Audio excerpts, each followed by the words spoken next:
Did you know that cross-contamination can cause food poisoning? But first, what is cross-contamination? Simply put, it's the transfer of harmful bacteria to food. And this can occur in three simple ways.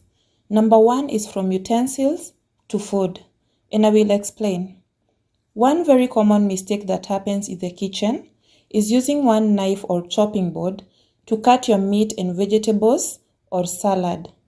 Essentially, you end up eating all the bacteria from the meat, some of which could cause diseases. If you must use the same utensils, you should always start by chopping the vegetables and the fruits before cutting the meat. And if you must start with the meat, make sure you wash the chopping board or cutting surface and knife thoroughly with water and soap.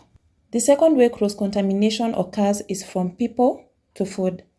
Now we all know that we need to wash our hands thoroughly before cooking and before handling any food.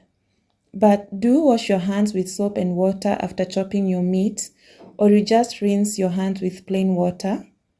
To avoid contaminating your vegetables and salads, make sure you either start by preparing them first, or you wash your hands thoroughly before handling the fruits and the veggies.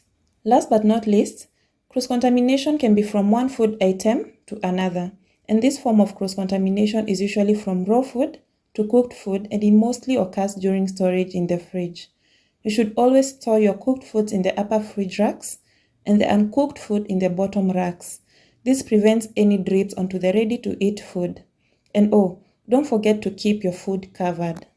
And so, in a nutshell, it's always advisable to avoid contact between raw meat and cooked foods, vegetables, and salads, whether it's through your hands, utensils, or through storage. Thanks for watching. Don't forget to hit the subscribe button. I'm Ruth, your trusted microbiologist.